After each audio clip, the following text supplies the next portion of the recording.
I never thought I'd be writing this article. As someone who spent the last 15 years defending One Piece against every possible criticism, I found myself doing something I never imagined possible last month.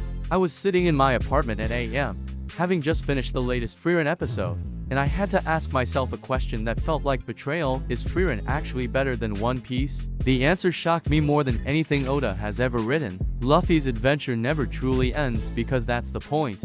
Every island brings new friends, new challenges, new dreams to chase. It's storytelling that mirrors life itself: messy, unpredictable, full of detours that somehow become the most meaningful parts of the experience. Its greatest strength is its refusal to rush toward conclusions, its willingness to spend entire arcs on seemingly minor characters when Frieren learns a new spell, because it might make someone smile when she awkwardly tries to connect with humans despite her elvish nature, when she realizes she is forming new bonds despite knowing they'll end. These moments devastate us, because they are built on the promise of inevitable loss. It's fundamentally optimistic, built on the belief that the world is worth exploring and that every person you meet has a story worth hearing. This philosophy has influenced countless anime and manga, creating an entire generation of creators who believe in the power of endless adventure.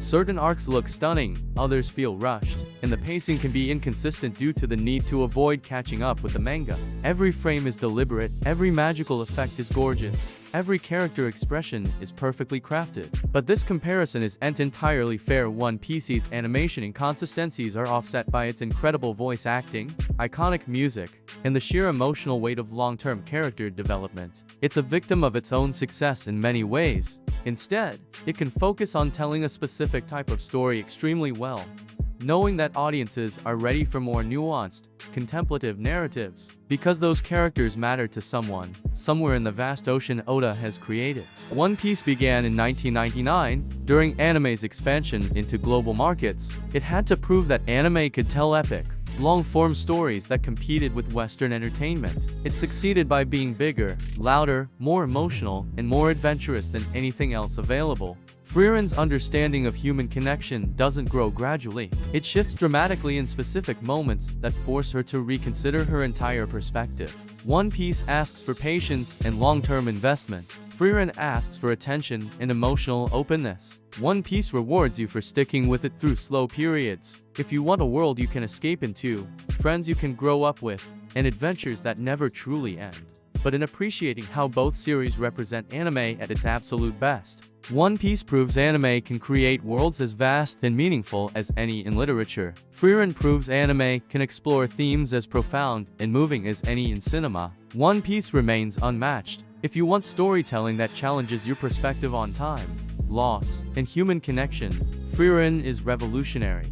Frieren rewards you for thinking deeply about what you're seeing, and I think it might for you too. It's accelerated character growth, the kind that happens during life-changing realizations. The Straw Hats feel like real friends because we've literally grown up with them. When Sanji lights his cigarette before a fight, when Zoro gets lost for the 1000th time, when Luffy does something impossibly stupid yet brave, these moments carry emotional weight because they are built on genuine familiarity. It's not trying to be the next One Piece. It's trying to be the first Frieren. It's between different philosophies of what anime can be, and somehow, we're winning both fights.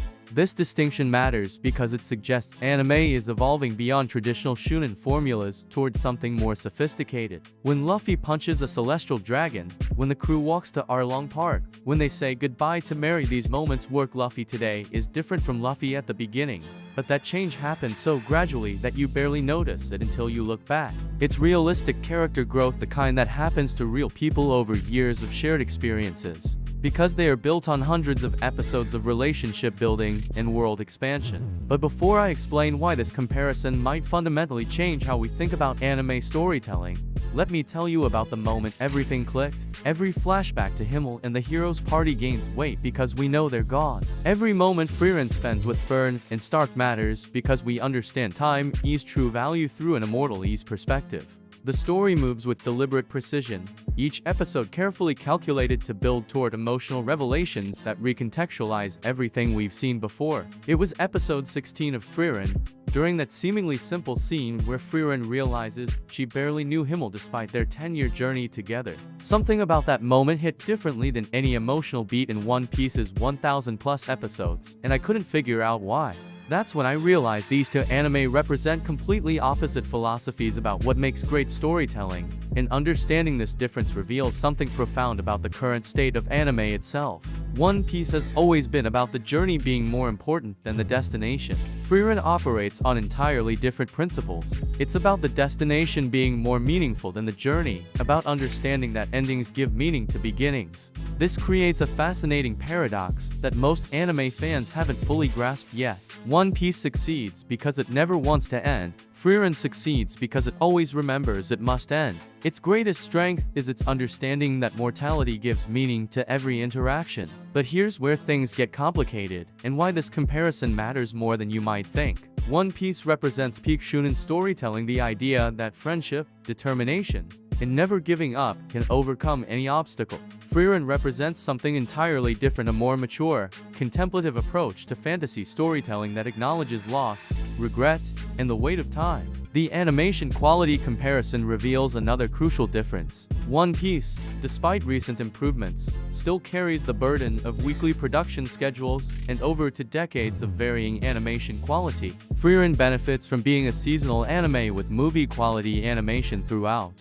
The real question isn't which anime is better animated, but which approach to animation serves its story more effectively. And that's where we need to talk about something most anime discussions ignore: cultural timing. Frieren premiered in 2023, in a world where anime has already proven itself. It doesn't need to justify its existence or prove anime can be sophisticated. This timing difference explains why direct comparisons feel somewhat unfair. They're serving different purposes in anime's evolution. But there's one comparison that cuts to the heart of everything, and it's the one that made me question my decades-long loyalty to One Piece. Character development speed. One Piece develops characters through accumulated experiences across hundreds of episodes. Frieren develops characters through concentrated emotional revelations that recontextualize everything we thought we knew.